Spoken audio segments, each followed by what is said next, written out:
అందరికి నమస్కారం. Praise a lot. ఈ మధ్య ఒక ఇష్యూ జరుగుతూ ఉంది సోషల్ మీడియాలో, ముఖ్యంగా యూట్యూబ్ ఛానల్లో.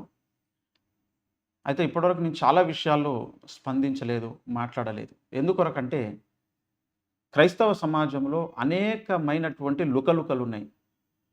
ఒక మంచి పని చేద్దామంటే ఎవ్వరు కూడా ముందుకొచ్చి యథార్థంగా ఇది దైవ కార్యము అని నిలబడే వాళ్ళు చాలా చాలా చాలా చాలా తక్కువ. యూనిటీ ఉండదు, ఐక్యత ఉండదు. ఎవరైనా ఒక మంచి పని చేస్తే సపోర్ట్ అనేది ధైర్యంగా వచ్చి నిలబడి చేసే వాళ్ళు ఉండరు క్రైస్తవ సమాజంలో. ఉంటారేమో, చాలా చాలా చాలా చాలా చాలా చాలా చాలా తక్కువ. ఇది నేను గమనించాను. అయితే ఇప్పుడు జరుగుతున్నటువంటి కొన్ని విషయాలను బట్టి నేను బాధపడి ఈ వీడియో చేస్తున్నాను. ఏ విషయానికి కూడా ఇంకా పట్టించుకోవద్దు, స్పందించొద్దు అనుకున్నా ఇప్పుడే. కానీ ఈ ఇష్యూని చూసిన తర్వాత స్పందించాలనిపించింది. ఇది ఏమిటి అనంటే, అమ్మతేజ అనబడిన ఆయన ఒక సహోదరుడు మరి దేవుని పట్ల రోషము కలిగి, దేవుడు తనకిచ్చినటువంటి వరమును బట్టి, దేవుడు తనకిచ్చిన అభిషేకాన్ని బట్టి తను సేవ చేస్తూ ముందుకు వెళ్తూ ఉన్నారు. వారు నాకు పరిచయం లేదు. అయితే నేను ఫేస్బుక్లో చూశాను వారి యొక్క వీడియోస్ని, ఒక 2-3 చూశాను. వారేదో అద్భుతాలు చేస్తూ, స్వస్థత ప్రార్థనలు చేస్తూ వారి పరిచర్యలో వారు ముందు కొనసాగుతున్నారు. సంతోషం అనుకున్నాను. తర్వాత విజయప్రసాద్ రెడ్డి గారు ఆయన చేస్తున్నటువంటి కార్యాలను గూర్చి స్పందిస్తూ ఆయన ఒక వీడియో చేశాడు. అది కూడా నేను చూశాను. చూసిన తర్వాత ఆయన మాట్లాడినటువంటి వీడియో కాస్త బాధ కలిగించింది. ఎందుకు అనంటే, అమ్మతేజ అనబడిన ఆయన వాట్సాప్లో పేర్లు పంపిస్తే ఆ పేర్లు చదువుతూ అక్కడ ఆయన ఈ విధమైనటువంటిది క్రియేట్ చేస్తున్నాడు అంటూ హేళనగా విమర్శిస్తూ మాట్లాడినటువంటి పరిస్థితి. అది చాలామంది చూసే ఉంటారు అనుకుంటున్నాను. చూడకపోతే వాళ్ళ ఛానల్స్లోకి వెళ్ళి చూడండి. అయితే అదంతా కూడా ఒక అబద్ధం అని, అమ్మతేజ మోసాలు, వారి యొక్క బండారం బట్టబయలు అంటే ఈ విధమైనటువంటి టైటిల్స్ పెట్టి ఆయన వీడియోస్ చేసుకుంటా ఉన్నాడు. అయితే ఈ విషయంలో మళ్ళీ అమ్మతేజ స్పందించినటువంటి వీడియో జస్ట్ నేను ఇంతకుముందే చూశాను. ఆయన చాలా బాధపడుతూ, నేను దేవుని పక్షంగా కార్యం చేయడానికి పూనుకుంటే ఈ విధంగా నా మీద అబాండాలు వేస్తున్నారు అంటూ ఆయన బాధపడుతూ ఉన్నారు. అయితే ఇక్కడ విషయం నేను మాట్లాడాలనుకుంటున్నాను. యథార్థవాది టీవీ ఛానల్ వ్యూవర్స్కి, యథార్థవంతుల కొరకు, యథార్థవంతులుగా ఉన్నటువంటి వారి కొరకే నేను మాట్లాడుతున్నాను. ఎందుకంటే సోషల్ మీడియాలో చాలామంది ఎంటర్టైన్మెంట్ కొరకు చూసేవాళ్ళు, ఏదైనా గొడవను, ఏదైనా అశ్లీలతను గూర్చి మాట్లాడి దానిని గురించి చర్చలు జరుగుతుంటే చూసేవాళ్ళు ఎక్కువ ఉంటారు. అయితే ఒక న్యాయమైన కారణం, ఒక అవసరమైనటువంటి విషయం కొరకు వెతికే వాళ్ళు, చూసేవాళ్ళు చాలా చాలా చాలా చాలా చాలా చాలా తక్కువ మంది ఉంటారు సోషల్ మీడియాలో అని నాకు అర్థమైంది. అయితే ఇప్పుడు ఈ విషయాన్ని గురించి మనం ఒకసారి ఆలోచించుదాం. ఇప్పుడు అమ్మతేజ గారు చేస్తున్నటువంటి పేర్లు పెట్టి పిలవడాలు, ఆయన చేస్తున్నటువంటి అద్భుత కార్యాలు, ఇది బైబిల్ అలో చేస్తుందా లేదా మొదటి విషయం. దీన్ని విజయప్రసాద్ రెడ్డి గారు ఇప్పుడు ఖండించడానికి ఆయనకున్నటువంటి లేఖనాధారం ఏంటి? ఇప్పుడు అమ్మతేజ గారు చేస్తున్నటువంటి కార్యాలకు, పాస్టర్ గారు చేస్తున్న కార్యాలకు ఆయనకున్న లేఖనం ఏంటి? అసలు ఇందులో ఏది వాస్తవం, ఏది సత్యం అనేది ప్రజలు ఎలా తెలుసుకోవాలి? ఇప్పుడు ఆయన ఒక వీడియో చేసి వదిలేశాడు ప్రజల మీదకి విజయప్రసాద్ రెడ్డి గారు. ఇప్పుడు ప్రజలందరూ ఏది నమ్మాలి? అమ్మతేజ గారి ద్వారా దేవుడు చేస్తున్నటువంటి కార్యాలు అనుకోవాలా వద్దా? లేదా ఆయననే ఏదో మసిమూసి మారేడిగా చేసి ఏదో ఆయన కొన్ని మ్యాజిక్లు, జిమ్మిక్కులు ఏమైనా చేస్తున్నాడా అమ్మతేజ అనేది మనం ఒకసారి లేఖన కాంతిలో చూడాల్సినటువంటి అవసరం ఉంది. పౌలు శీలలు ప్రకటించినప్పుడు బెరయా సంఘ విశ్వాసులు ప్రతిదీ లేఖనానుసారముగా ఉన్నదా లేదా అని పరీక్షించుకున్నారు వాళ్ళు. దేవుడు కూడా చెప్పాడు, సమస్తమును మీరు పరీక్షించి మేలైనది చేపట్టుడి అన్నాడు. యెహోవా గ్రంథమును కూడా పరిశీలించాలి, భక్తులను కూడా పరీక్షించాలి, ప్రవక్తను కూడా పరీక్షించాలి, కాపరిని కూడా పరీక్షించాలి లేఖన కాంతిలో. రోమీయులకు రాసిన పత్రిక 4వ అధ్యాయం 3వ వచనంలో లేఖనం ఏమి చెప్పుచున్నది? ప్రతి విషయంలో గురించి లేఖనం మాట్లాడుతుందండి. అయితే మరి లేఖనం ఏం చెబుతుంది ఈ యొక్క విషయంలో అని కూడా మనం చూడాల్సినటువంటి అవసరం ఉన్నది. ఏది సత్యమో ఏది అసత్యమో తేల్చుకోవాల్సినటువంటి అవసరం ఉన్నది. ఆత్మ చెప్పుచున్న సంగతులు చెవిగలవాడు వినుగాక అంటాడు ప్రకటన గ్రంథంలో.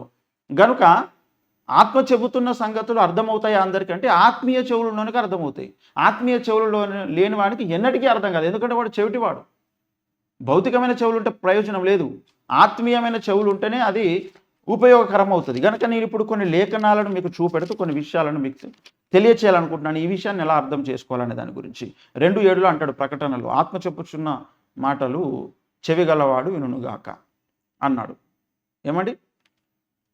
అయితే ఇప్పుడు ఆత్మీయ చెవులు ఉన్న వాళ్ళకు ఈ విషయాలు అర్థం కావాలని కోరుకుంటున్నాం. వాళ్ళు 1,00,000కో 2-3 ఉంటారు. 1,00,000కో 10 మందో 100 మందో ఉంటారండి. ఎక్కువ మంది ఏమి ఉండరు. ఇప్పుడు నేను చెప్తున్నది కూడా ఒక 10 మందికో 100 మందికో అంతా మట్టుకే. ఎందుకంటే ఆత్మీయ చెవులు ఉన్న వాళ్ళకి అర్థమవుతుంది. ఆత్మీయ చెవులు అందరికీ ఉండేయండి. నాకు ఈ జరుగుతున్న పరిణామాలు ఇప్పటివరకు ఎదురైన కొన్ని పరిస్థితులను బట్టి అర్థమైన సంగతి. అయితే ఆత్మీయ చెవులు కలిగినటువంటి వాళ్ళ కొరకు నేను మాట్లాడుతున్నా. ఆత్మీయ చెవులు లేనివాడికి మనకి వినబడదు. వాడు ఓటంటే ఓటు మాట్లాడుతూ ఉంటాడు. అయితే ఇప్పుడు చూద్దాం, అసలు పేర్లు పెట్టి పిలవడము, అద్భుతాలు చెయ్యడము అనేటువంటి కార్యక్రమము దేవుడు చేస్తాడా చేయడా? పాత నిబంధనలో కావచ్చు, కొత్త నిబంధనలో కావచ్చు, దేవుడు చేశాడా? చేయడానికి దేవునికి శక్తి ఉన్నదా లేదా? ఇప్పుడు కూడా జరుగుతాయా జరగయా? అంటే మొట్టమొదట మనము లేఖనాన్ని అడుగుదాం, లేదా లేఖనాన్ని చూద్దాం. లేఖనం ఏం చెబుతుంది అనేది. నేను కొన్ని వచనాలు మీ ముందట పెడతాను, మీ బైబిల్స్ తీసి చూడండి యథార్థవంతులైనటువంటి వారు. 1 కొరింథీయులకు రాసిన పత్రిక 12వ అధ్యాయం 28వ వచనాన్ని చూద్దాం రండి. మరియు దేవుడు సంఘములో మొదట కొందరిని అపోస్తలులను గాను, పిమ్మట కొందరిని ప్రవక్తలను గాను, పిమ్మట కొందరిని బోధకులను గాను, అటు పిమ్మట కొందరిని అద్భుతములు చేయవారిని గాను, తర్వాత కొందరిని స్వస్థపరచు కృపావరములు గలవారిని గాను, కొందరిని ఉపకారములు చేయవారిని గాను, కొందరిని ప్రభుత్వములు చేయవారిని గాను, కొందరిని నానా భాషలు మాట్లాడు వారిని గాను నియమించను అంటూ ఉన్నాడు. ఇక్కడ చదివిన లేఖనంలో అద్భుతములు చేయువారినిగా దేవుడు కొంతమందిని పిలుచుకున్నాడు. కొందరిని అపోస్తలులుగా పిలుచుకున్నాడు, కొందరిని ప్రవక్తలనుగా దేవుడు పిలుచుకున్నాడు, కొందరిని బోధకులుగా దేవుడు పిలుచుకున్నాడు. ఇక్కడ దేవుడు అయితే పిలుచుకున్నాడు తన సేవకు. ఏం పని కొరకు? తన విషయాలు ప్రవచించడం కొరకు, అద్భుతాలు చేయడం కొరకు దేవుడైతే కొందరిని పిలుచుకున్నాడు తన పని కొరకు అని ఇక్కడ క్లియర్గా చెబుతున్నాడు. తర్వాత అద్భుత కార్యాలు చేసే శక్తిని కూడా దేవుడు అనుగ్రహిస్తాడు తన చిత్తంలో ఉన్నటువంటి వారికి. 1 కొరింథీయులకు రాసిన పత్రిక 12వ అధ్యాయము ఇక్కడ 10వ వచనం. మరి ఒకనికి అద్భుత కార్యములను చేయు శక్తియు, మరి ఒకనికి ప్రవచన వరమును, మరి ఒకనికి ఆత్మల వివేచనయు, మరి ఒకనికి నానావిధ భాషలను, మరి ఒకనికి భాషల అర్థం చెప్పు శక్తియు అనుగ్రహింపబడి ఉన్నవి. అయినను వీటన్నిటినీ ఆత్మ ఒకటే తన చిత్తము చొప్పున ప్రతివానికి ప్రత్యేకముగా పంచి ఇచ్చుచు కార్యసిద్ధి కలగజేయుచున్నాడు అని చెప్తున్నాడు. ఇది పరిశుద్ధాత్మ దేవుడు చేస్తున్నటువంటి కార్యం. ఇప్పుడు అమ్మ తేజ గారు చేస్తున్నటువంటి కార్యాలలో ఆయన అద్భుతాలు చేస్తున్నాడు, పేర్లు పెట్టి పిలుస్తున్నాడు, ఆయన అన్య భాషలు మాట్లాడుతూ ఉన్నాడు. ఇలా చేస్తున్నటువంటి కార్యము మరి లేఖన ప్రకారమేనా? అంటే అద్భుతాలు చేసేటువంటి వారు ఉంటారని లేఖనం చెబుతుంది. ఎప్పటి వరకు ఉంటారు వీళ్ళు అంటే, ఇవి ఆగిపోయినాయి అని నమ్మేటువంటి వారు ఉన్నారు. బ్రదరన్ సహోదరులు, బ్రదరన్ మిషనరీలో ఉన్నటువంటి వారు. అయితే లేఖనం ఏం చెబుతుందో అదే వినాలి. ఈనాడు లేఖనం ఏం చెబుతుందో అవసరం లేదు, కల్పించి చెప్పినటువంటి వినడానికి ఎక్కువ మంది ఇష్టపడతా ఉన్నారు. లేఖనం ఏం చెబుతున్నదని అంత పరిశీలించే వాళ్ళు, అంత ఓపిక, అంత తీరిక ఎంతమందికి ఉందండి? చాలా చాలా చాలా చాలా చాలా తక్కువ మందికి ఉంది. అయితే ఎవరికైనా వెలిగించబడుతుందేమో చూద్దాం. ఎఫెసీయులకు రాసినటువంటి పత్రిక 4వ అధ్యాయము ఇక్కడ 13వ వచనాన్ని మనం చూద్దాం. పరిశుద్ధులు సంపూర్ణులగునట్లు క్రీస్తు శరీరం క్షేమాభివృద్ధి చెందుటకును పరిచర్య ధర్మం జరుగుటకును ఆయన కొందరిని అపోస్తలులను గాను, కొందరిని ప్రవక్తలను గాను, కొందరిని స్వార్థికులను గాను, కొందరిని కాపురులను గాను, ఉపదేశకులను గాను నియమించను.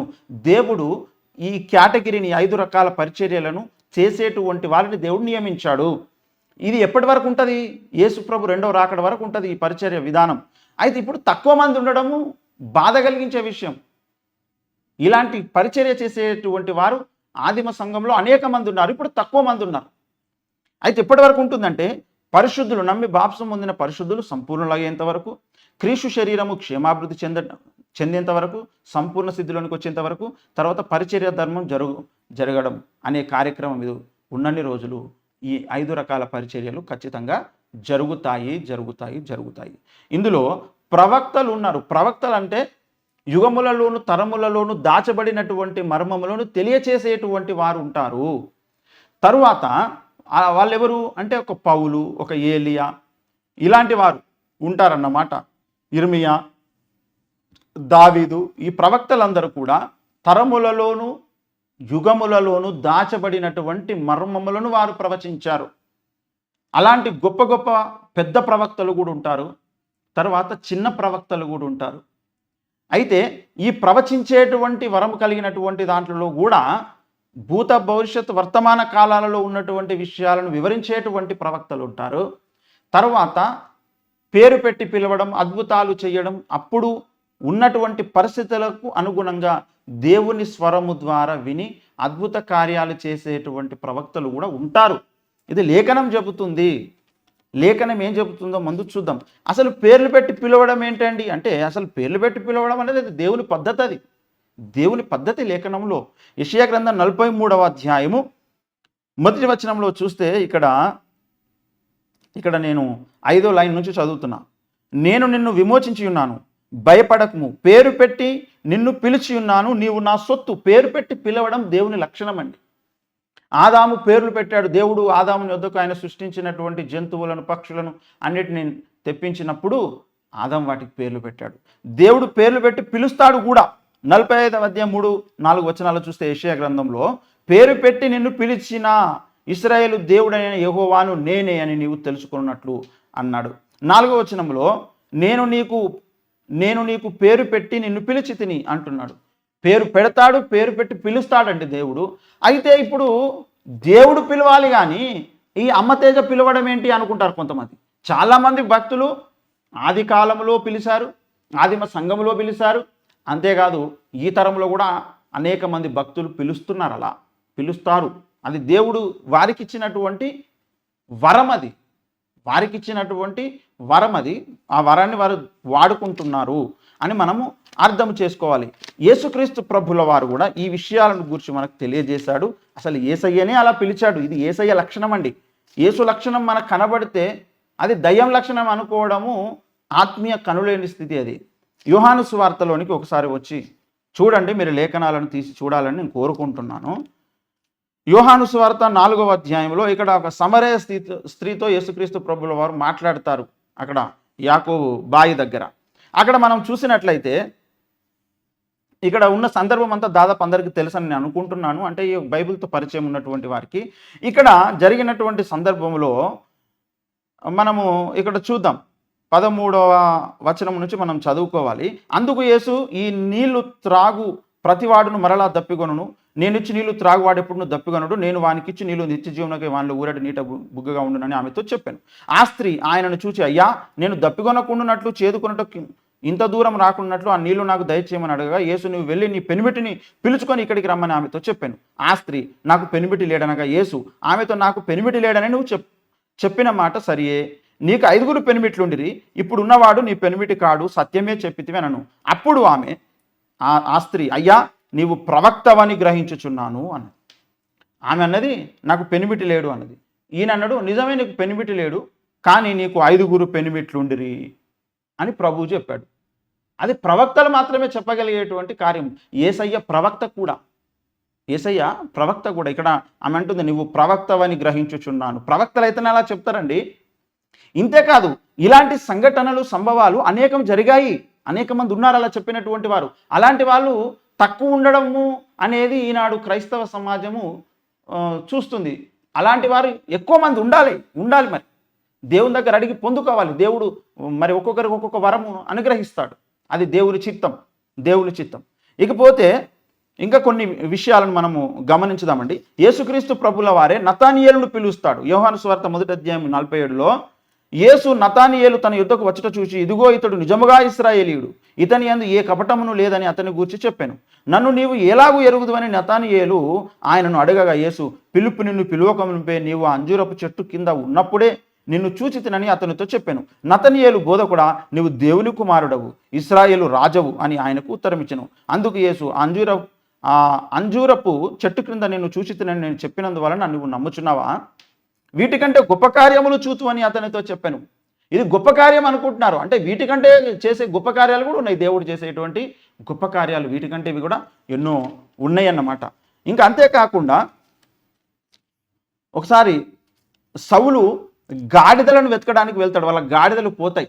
వాళ్ళ తండ్రి చెప్తాడు, పోయినటువంటి గాడిదలను తీసుకొని రా కుమారుడా అని చెప్తాడన్నమాట. మొదటి సమూయేలు గ్రంథం 10వ అధ్యాయములో మనం ఒకసారి గమనించి చూసినట్లయితే అతడు ఆ గాడిదలను వెతకడానికి వెళ్తాడు. అవి ఎక్కడున్నాయో తెలియవు. అప్పుడు సమూయేలు ప్రవక్త చెబుతాడు, మీ గాడిదలు పలానా స్థలంలో ఉన్నాయి, పలానా వ్యక్తులు నీకు కనబడతారు అనేటువంటి సమాచారము సమూయేలు చెబుతాడు. ఇప్పుడు సమూయేలు కూడా వాట్సాప్ చేశారు ఎవరైనా? యేసుప్రభు కూడా ఎవరైనా వాట్సాప్ చేసిరా? వాట్సాప్ లేదు కదా అప్పుడు. అంటే ఈనాడు చాలా విచిత్రంగా మాట్లాడుతూ ఉన్నారు. అయితే ఇక్కడ మనం చూద్దాం, ఒకసారి లేఖనాన్ని చూద్దాము. మొదటి సమూయేలు గ్రంథము 10వ అధ్యాయము 2వ వచనం చదువుతున్నాను. ఈ దినమున నీవు నా యుద్ధం నుండి పోయిన తర్వాత బెన్యామీను సరిహద్దులో సెల్సాహులో నుండు రాహేలు సమాధి దగ్గర 2 మనుషులు నీకు కనబడుదురు. వారు నీవు వెదకబోయిన గార్ధామములు దొరికినవి. నీ తండ్రి తన గార్ధాముల కొరకు చింతింపక నా కుమారుని కనుగొనటకై నేనేమి చేతునని నీ కొరకు విచారపడుచున్నాడని చెప్పుదురు. ఎంత మరి అద్భుతమైన విషయాలు చెప్తున్నాడు చూడండి. తన తండ్రి పడుతున్న బాధను గూర్చి వీళ్ళు చెబుతారు అని సమూయేలు చెప్తున్నాడు. మరి సమూయేలుకి ఎవరు వాట్సాప్ చేసిరు ఇప్పుడు ఈ విషయాలన్నింటినీ? సమూయేలుకి ఎవరు ఈమెయిల్ చేసిరు ఈ విషయాలన్నీ? దేవుని శక్తి అండి ఇది. దేవుడు చేస్తాడు ఇలాంటి కార్యాలు. తర్వాత నీవు అక్కడి నుండి వెళ్ళి తాబోరు మైదానంకు రాగానే అక్కడ బేతలునకు దేవుని యొద్దకు పోవు 3 మనుషులు నీకు ఎదురుపడుదురు. ఒకడు 3 మేక పిల్లలను, ఒకడు 3 రొట్టెలను, ఇంకొకడు ద్రాక్ష రసపు తిత్తిని మోయిచు వత్తురు. వారిని నువ్వు కుశల ప్రశ్నలు అడిగి నీకు 2 రొట్టెలు ఇత్తురు. అవి వారి చేత నీవు తీసుకునే వాళ్ళను ఇలాగను పోవచ్చు ఫిలిస్తీన్ల దండు కాపు వాళ్ళుండు దేవుని కొండకు చేరుదువు. అచ్చట ఊరి దగ్గరకు నువ్వు రాగానే స్వరమండలము, తంబుర, సన్నాయి, సితార వాయించే వారి వెనుక ఉన్నతమైన స్థలం నుండి దిగివచ్చు ప్రవక్తల సమూహము నీకు కనబడును. వారు ప్రకటన చేయుచు వత్తురు. ఇన్ని విషయాలు చెబుతున్నాడు. భవిష్యత్ సంగతులు చెప్తున్నాడా? చాలా దగ్గరలో ఉన్న భవిష్యత్ సంగతులు అని చెప్తున్నాడు. ఇవి జరగబోతున్నాయి. ఇలాంటి మనుషులు వస్తారు. అక్కడ ఇలాంటివి సంగీత వాయిద్యాలు వాయించేటువంటి వారు, స్వరమండల, తంబూర, సితారాలు వాయించేటువంటి వారు ఉంటారు. వారు ఉన్నత స్థలం నుంచి దిగి వస్తారు. వాళ్ళు నిన్ను కుశల ప్రశ్నలు అడుగుతారు. వాళ్ళు నీకు 2 రొట్టెలు కూడా ఇస్తారు. ఇన్ని విషయాలు ఎలా చెప్తున్నాడు అంటే, ఇయ్యాలనుకునేట వాళ్ళు, సౌలుకి ఇద్దామనుకునేటువంటి వాళ్ళు ముందే సమూయేలుకి చెప్పారా మేము ఆయన కలిసి ఇవ్వాలనుకుంటున్నామని? కాదు. దేవుడు చేసేటువంటి అద్భుత కార్యం అండి ఇది. దేవుడు అలా చేస్తాడు, అలా మాట్లాడతాడు. దేవునికి ఆ శక్తి ఉన్నది. అది దేవుడు తన సమూయేలుకి ఇచ్చాడు. అంతేకాకుండా ఏమండి, అనేకసార్లు అనేక మంది భక్తులతో దేవుడు ఈ విధంగా మాట్లాడాడండి. దావీదు చేసినటువంటి తప్పును గూర్చి కూడా దేవుడు మరి నాతాను ప్రవక్త ద్వారా మాట్లాడతాడు. దావీదు మహారాజుగా ఉన్నప్పుడే అక్కడ ఊరియా భార్య అయినటువంటి బత్సెబాను ఆయన మరి తన ఇంటికి తెచ్చుకోవడం కొరకు ఊరియాను చంపిస్తాడు కదా. ఈ సంగతి కూడా దేవునికి తెలిసి నాతానుతో చెప్పి, నాతాను ద్వారా దేవుడు దావీదుతో మాట్లాడించడానికి వెళ్ళాడు. 2వ సమూయేలు గ్రంథం 12వ అధ్యాయము 2వ వచనంలో మనం చూసినట్లయితే, ఒకడు ఐశ్వర్యవంతుడు, ఒకడు దరిద్రుడు. ఐశ్వర్యవంతునికి విస్తారమైన గొర్రెలు గొడ్లను కలిగి ఉండను. అయితే ఆ దరిద్రునికి తాను కొనుక్కొనిన ఒక చిన్న ఆడు గొర్రెపిల్ల తప్ప ఏమీ లేకపోయిను. వాడు దానిని పెంచుకొని చూడగా అది వాని యొద్దను వాని బిడ్డల యొద్దను ఉండి పెరిగి వాని చేతి ముద్దలు తినుచు, వాని గిన్నెలోని త్రాగుచు, వాని కవిట పండుకొనుచు, వానికి కుమార్తె వలె ఉండను. ఇదంతా చెబుతున్నాడు. ఇదంతా చెప్పిన తర్వాత అప్పుడు దావీదు అన్నాడు, అరే ఇంత అన్యాయం! 100 గొర్రెలు ఉన్నోడు, వాని అనేకమైన గొర్రెలు ఉన్నవాడు, వాని ధనవంతుడు, వాని గొర్రెలను తీసుకోకుండా దరిద్రుడైనటువంటి ఒక ఆడ గొర్రెపిల్లి ఉంటే అది తీసుకొని వాడు మరి తీసుకొని వధించేశాడు గనుక వాని మీద మరి ఏమి శిక్ష విధించాలి అని నాతాను ప్రవక్త అడిగినప్పుడు, వాడిని నిశ్చయంగా చంపేసేయాలి, వాడు బ్రతకడానికి వీలు లేదు అంటాడు కోపగించుకొని దావీదు. 5వ వచనంలో దావీదు ఈ మాట విని ఆ మనుషుని మీద బహుగా కోపగించుకొని, యెహోవా జీవంతోడు నిశ్చయంగా ఈ కార్యం చేసిన వాడు మరణపాత్రుడు అంటాడు. వాడు చచ్చిపోవాలి, వాడు బ్రతకడానికి వీలు లేదు అంటాడు. వాడు కనికరం లేక ఈ కార్యం చేసిన కనుక ఆ గొర్రె పిల్లకు ప్రతిగా 4 గొర్రె పిల్లలు ఇవ్వాలని నాతానుతో అంటాడు. అప్పుడు నాతాను అంటాడు దావీదుని చూసి, 7వ వచనం చూడండి, ఆ మనుషుడు నీవే ఓ దావీదు, అడెవడో కాదు, నువ్వే ఆ మనుషుడు. నీకు 100 మంది భార్యలు ఉండగా ఊరియా భార్యను నువ్వు తీసుకున్నావు అనేటువంటి విషయంలో ఇది నాతాను ప్రవక్త చేత దేవుడు మాట్లాడుతున్నాడు దావీదు ద్వారా. దావీదు చేసిన పాపము, దావీదు చేసిన తప్పు నాతానుకి ఎలా తెలిసింది? ఎవరు వాట్సాప్ చేశారు నాతానుకు? ఇలా చేసేటువంటి శక్తి దేవునికి ఉంది. అంతేకాదు అగబు అనబడినటువంటి ఒక ప్రవక్త ఉన్నాడు. అపొస్తలుల కార్యం 11వ అధ్యాయము 28వ వచనంలో మనం చూస్తే, అగబు అనే ప్రవక్త కూడా తను ప్రవచించాడు. భవిష్యత్తు కాలంను గూర్చి తను చెబుతాడు, జరగబోయేటువంటి సంభవాలను గూర్చి తాను మాట్లాడతాడు. ఇక్కడ మనం ఒకసారి ఇక్కడ చూసినట్లయితే అపోస్తలుల కార్యం 11వ అధ్యాయం 28వ వచనంలో 27, 28 చదువుతున్నానండి. ఆ దినముల యందు ప్రవక్తలు యెరూషలేము నుండి అంతియోకుకు వచ్చిరి. వారిలో అగబు ప్రవక్తలుండిరి. అందులో అగబు అను ఒకడు నిలబడి భూలోకమంతటా గొప్ప కరువు రాబోచున్నదని ఆత్మ ద్వారా సూచించను. అది క్లౌదియా చక్రవర్తి కాలమందు సంభవించను. ప్రవక్తలు ఉంటారు.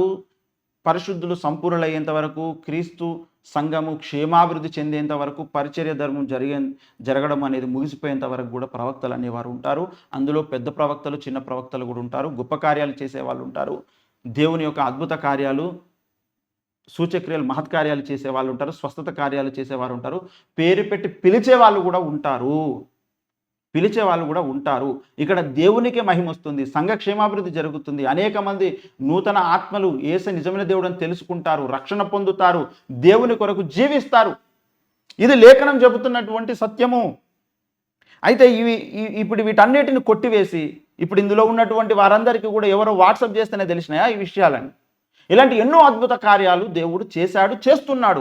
ఇప్పుడు తక్కువ జరుగుతుండొచ్చు, కానీ తప్పకుండా దేవుడు చేస్తున్నాడు. ఇంకా రాబోయే దినాలలో మరి ఎక్కువగా దేవుడు జరిగిస్తాడు. అంతేకాదు సాతాను కూడా జరిగిస్తాడు. అయితే సాతాను కార్యాలు ఎలా జరుగుతున్నాయి, ఎవరు చేస్తున్నారు, దైవ కార్యాలు ఎవరు చేస్తున్నారు అనేటువంటి విషయాలను మాత్రము గమనించాల్సినటువంటి అవసరం అయితే ఉన్నది. అయితే ఇప్పుడు అమ్మతేజ గారు చేస్తున్నటువంటి ఈ కార్యాలు ఏవైతే ఉన్నాయో ఆయన యేసునామమును బట్టి చేస్తున్నాడు. ఆ విశ్వాసంలోనికి వచ్చేవారు, నమ్మేటువంటి వారు బాప్సం పొందుతున్నారు, రక్షణ పొందుతున్నారు, దేవుని యందు భయభక్తులు కలిగి ఉంటున్నారు, దేవుని మందిరానికి నడిపించబడుతున్నారు. కనుక సాతాను అలా చేయడానికి వాడు ఒప్పుకోడు. సాతాను కార్యం అలా జరగడానికి వీలు లేదు. ఎందుకంటే ఆయన యేసునామములోనే ప్రకటిస్తున్నాడు, యేసు వాక్యము ద్వారానే ఆయన ప్రకటిస్తున్నాడు. కనుక అమ్మ తేజ గారి ద్వారా దేవుడు ఖచ్చితంగా ఈ యొక్క అద్భుత కార్యాలు అనేటివి లేఖనాన్ని బట్టి జరిగిస్తున్నాడు అని మనము అర్థము చేసుకోవాలి. ఏమండి, ఇంకా అనేకమైనటువంటి కార్యాలు దేవుడు చేయబోతున్నాడు అతి సమీపంలో. అపోస్తలుల కార్యములు 2వ అధ్యాయము 17వ వచనం చూస్తే, అంత్యదినములందు నేను మనుషులందరి మీద నా ఆత్మను కుమ్మరించెదను, మీ కుమారులను మీ కుమార్తెలను ప్రవచించెదరు, మీ యవనులకు దర్శనములు కలుగును, మీ వృద్ధులు కలలు కందురు అని చెబుతున్నాడు. ఇక్కడ మీ కుమారులను మీ కుమార్తెలను ప్రవచించెదరు అంటున్నాడు. ప్రవచనాలు ఎత్తి మాట్లాడతారండి, ప్రవచనాలు చెబుతారండి, ఇంకా అత్యధికంగా చెబుతారండి. ఎందుకంటే దేవుడే తన ఆత్మను కుమ్మరించబోతున్నాడు. గనుక అమ్మతేజ గారు, మీరు భయపడకండి, మీరు ధైర్యం తెచ్చుకోండి. దేవుని కొరకు మీరు గొప్ప కార్యాలు చేస్తున్నారు. దేవుని కొరకు మీరు ప్రపంచవ్యాప్తంగా ముందుకెళ్ళిపోండి. రాష్ట్రాలు, దేశాల స్థాయిలో అన్ని రాష్ట్రాలలోనికి మీ పరిచర్యను ముందుకు తీసుకెళ్ళండి. దేవుడు మీకు ఇచ్చినటువంటి శక్తి మేరకు మీరు ముందుకు వెళ్ళండి. ఎవరు ఎన్ని నెగిటివ్గా మాట్లాడినా మీరు పట్టించుకోకండి. మీరు వాటిని అసలు లెక్కనే చేయకండి. ఎవరు ఎన్ని మాట్లాడినా వారు అలా మాట్లాడి ఊరుకోవాల్సిందే తప్ప వాళ్ళు చేయగలిగేది ఏమీ లేదు. మీరు దేవుని వైపు చూడండి. దేవుడు మీకు ఇచ్చినటువంటి శక్తిని, అభిషేకాన్ని సంపూర్ణంగా దేవుని పనిలో మీరు వాడండి. దేవుడు మీ పరిచర్యను ఇంకా అద్భుతంగా మీరు దీవించబోతున్నాడు. యేసయ్య పరిచర్య చేసినప్పుడు కూడా యేసయ్యను అవమానించడానికి, యేసయ్యను హేళన చేయడానికి అప్పుడున్నటువంటి పరిచర్యలు కూడా ప్రయత్నించారు కదా. ఈనాడు అదే మీ మీద జరుగుతూ ఉంది. కనుక మీరు భయపడొద్దు. యేసయ్యకు జరిగిందే, పౌలుకు జరిగిందే, పేతురుకు జరిగిందే, ప్రవక్తలకు జరిగిందే ఇప్పుడు మీకు జరుగుతుంది. అనేక వ్యక్తుల చేత మీకు విమర్శలు కావచ్చు, మిమ్మల్ని హేళన చేయడం కావచ్చు, మిమ్మల్ని చులకనగా మాట్లాడడం కావచ్చు, లేదా మిమ్మల్ని గురించి ఇష్టం వచ్చినట్టుగా ఎవరైతే మాట్లాడుతున్నారో వారే రేపు దేవుని ముందు నవ్వుల పాలైపోతారు. సమాజం ముందు కూడా వారు నవ్వుల పాలైపోతారు.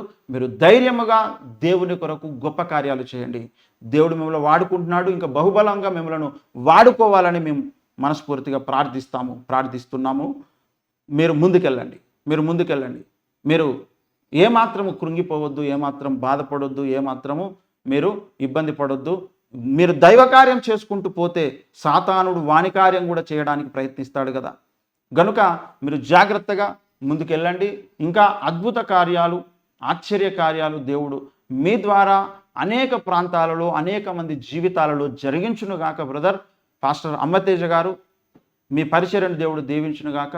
మీరు ధైర్యంగా ముందుకెళ్ళండి. ఇంకా మీలాంటి వారు అనేక మంది అవసరం ఈ ప్రపంచానికి, మన రాష్ట్రానికి, మన దేశానికి అనేక మంది కావాలి, అనేక మంది కావాలి. గనుక మీరు ముందుకెళ్ళండి బ్రదర్. మీరు ముందుకెళ్ళండి. మీరు ఇంకా అద్భుతమైనటువంటి పరిచర్య చేయండి. రీసెంట్‌గా ఎల్బీ స్టేడియంలో భజందర్ సింగ్ గారు అనబడినటువంటి ఒక ప్రవక్త కూడా రీసెంట్‌గా మన హైదరాబాద్‌లో మీటింగ్ ఏర్పాటు చేశారు. ఆయన కూడా పేర్లు పెట్టి పిలిచాడు మరి. ఆయనకెవరు వాట్సాప్ చేయలేదు. ఆయన కూడా పేర్లు పెట్టి పిలిచాడు. ఆయన కూడా అద్భుతాలు చేశాడు. అది ఓఫిర్ మినిస్ట్రీస్ నిర్వహించింది. ఎల్బీ స్టేడియంలో జరిగినటువంటి సభ. అందులో ఓఫిర్ మినిస్ట్రీస్ ఆర్కేపీ యొక్క భాగస్వామ్యం ఉంది.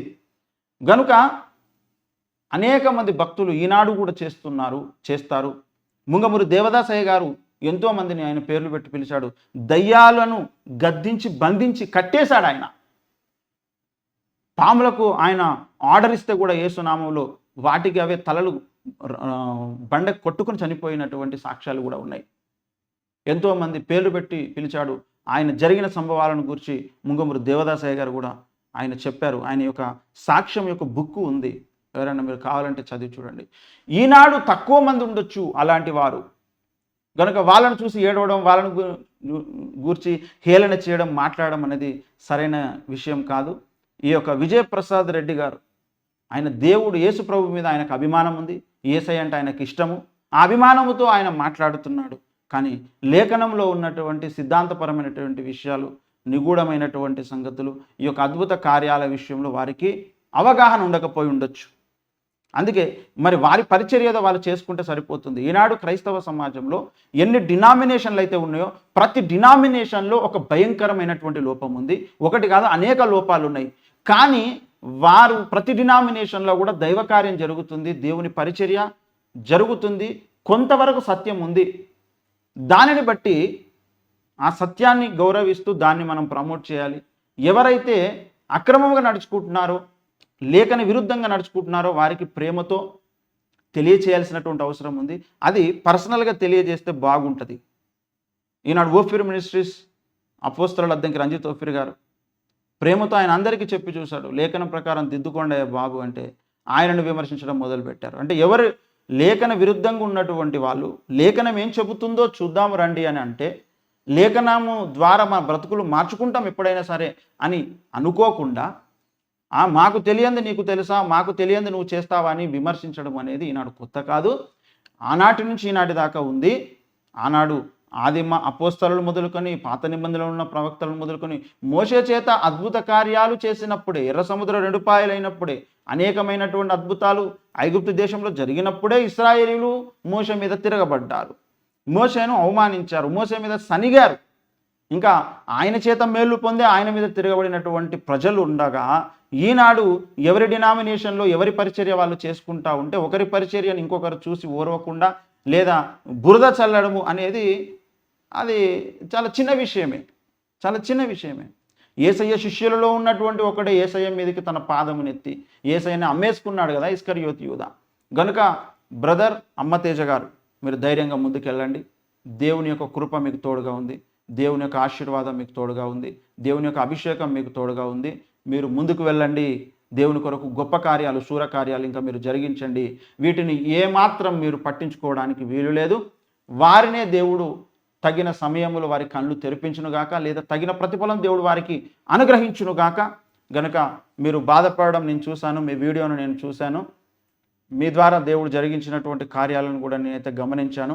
గనుక ఇదైతే లేఖన సత్యం, ఇది లేఖన సారాంశం ఇది. మరి అందులో అమ్మతేజ గారు అయితే ముందుకు వెళ్తున్నారు. దేవుడు వారిని, వారి పరిచర్యను దేవుడు దీవించునుగాక. నెగిటివ్గా మాట్లాడుతున్న వారందరూ కూడా, అది ఎవరైనా కావచ్చు, విజయప్రసాద్ రెడ్డి కావచ్చు, ఇంకా మిగతా వాళ్ళు ఎవరైనా కావచ్చు, మీరు లేఖనాన్ని ఒకసారి పరిశీలించి పరీక్షించి లేఖనం ఏం చెబుతుందో మీరు గమనించాలని కోరుకుంటున్నా. లేఖనం ఏం చెబుతుందో మీరు చూడకుండా ఇష్టం వచ్చినట్లుగా మీకు తెలిసిన దాంట్లోనే ఉండి అవతల వాళ్ళది సత్యమైన సరే అది అబద్ధం అంటూ మాట్లాడము ఇది సమంజసం కాదు. ఏదైనా ఉంటే మీరు పర్సనల్గా వెళ్ళి మాట్లాడుకోండి, లేఖన విరుద్ధంగా ఏదైనా కనబడితే. అంతే తప్ప మరి మోసం చేస్తున్నాడు ఒక పాస్టర్ గారని ఒక పాస్టర్ స్థాయిలో ఉన్నట్లుగా కనబడుతూ చెప్పడము అనేది అది అన్యుల ముందు నవ్వుల పాలు చేస్తుంది. అది దేవునికి మహిమను తీసుకొని రాదు. వారి సొంత ఫేమును, సొంత పేరును వాళ్ళు గెయిన్ చేసుకోవడానికి, వాళ్ళ స్వలాభం కొరకే తప్ప ఇంకా వేరేది కానే కాదు. కనుక ప్రతి డినామినేషన్లో కూడా ఎన్నో కొన్ని లోపాలు ఉన్నాయి. ప్రతి డినామినేషన్లో కొన్ని వాక్య విరుద్ధమైనటువంటి విషయాలు ఉన్నాయి. అమ్మతేజ గారు లేఖన విరుద్ధముగా చేస్తున్నారని నేను అనడం లేదు. అమ్మతేజ గారిని దేవుడు వాడుకుంటున్నాడని నేను అంటున్నాను. గనుక మరి ఈ విషయంలో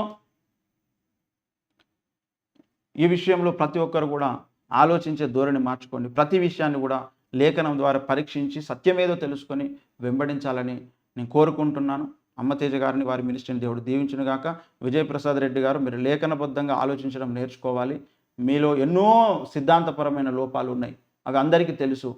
అయినా సరే దేవుడు అంటే మీకు అభిమానం కనుక దేవుని కొరకు మీరు ఏదో చేయాలని ముందుకు వెళ్ళి మీరు మీ పరిచర్య మీరు చేసుకుంటా ఉన్నారు. అలాగని చెప్పేసి మిమ్మల్ని ఇష్టం వచ్చినట్టుగా ఎవరు మాట్లాడడం లేదు కదా.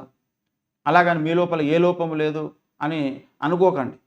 ప్రతి డినామినేషన్లో లోపాలు ఉన్నాయి. వాటన్నిటిని తగిన సమయంలో దేవుడు అన్నిటిని చక్కదిద్దుతాడు.